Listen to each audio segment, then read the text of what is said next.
A graça que ninguém quer e ninguém deseja. Ué, como assim? Graça não é um favor não merecido? Alguém está me fazendo um favor que eu não mereço e mesmo assim eu não quero?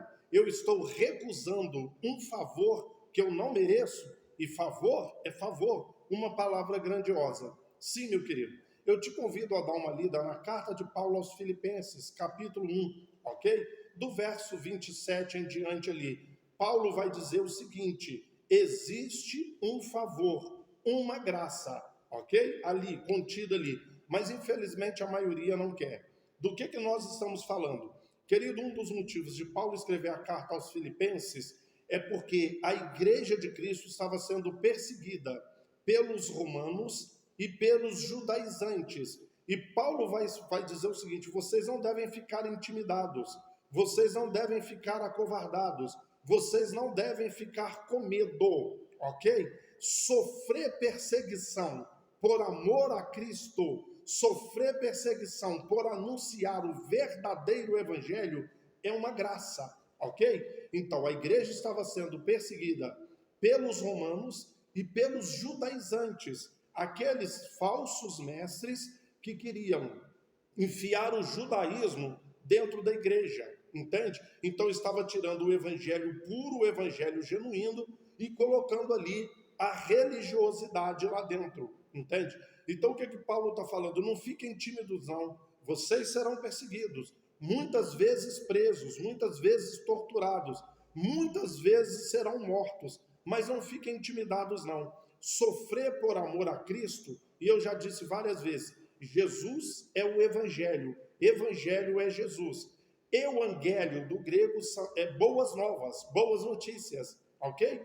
Qual é a boa nova? Na cidade de Belém nasceu o Salvador, nasceu o Messias, aquele que havia de nascer. Essa é a boa nova, é a boa notícia. Veja, o Evangelho segundo Mateus, o Evangelho segundo Marcos, o Evangelho segundo Lucas, o Evangelho segundo João. Ou Jesus segundo Mateus, Jesus segundo Marcos, Jesus segundo Lucas e Jesus segundo João. Então Jesus é o Evangelho e o Evangelho é Jesus. A graça de ser perseguido, a graça de sofrer por anunciar o verdadeiro Evangelho. Não esse Evangelho que está por aí, ok? Então preste atenção. Você pega um tradicional e um pentecostal. E um pentecostal diz assim, no culto tem que ter línguas estranhas o tempo todo. E aí o tradicional fala, não tem que falar em línguas. Aí um pentecostal fala assim, tá vendo? Eu estou sendo perseguido por causa da palavra, por causa de Jesus, por causa do evangelho. Não, querido, esse não é o verdadeiro evangelho. Eu falo de ser perseguido pelo verdadeiro evangelho. E Jesus também, não só Paulo, ele vai dizer isso. Mateus capítulo 5, versos 11, 12 e 13. E Lucas capítulo 6, a partir do verso 20, vai dizer isso. Você é mais do que feliz, você é bem-aventurado quando perseguirem, mentirem, disserem todo mal contra você, te caluniarem por causa do verdadeiro evangelho. Infelizmente, a religiosidade, a religião não quer ensinar o verdadeiro evangelho. Então as pessoas não querem a graça de ser perseguidas por causa de Jesus, por causa do evangelho, do verdadeiro evangelho. Eles querem anunciar o evangelho que enche o coração, enche os ouvidos das pessoas. Anunciar o verdadeiro evangelho e ser perseguido por isso é um privilégio, ok? É um dom, é uma dádiva, é uma graça de Deus, ok?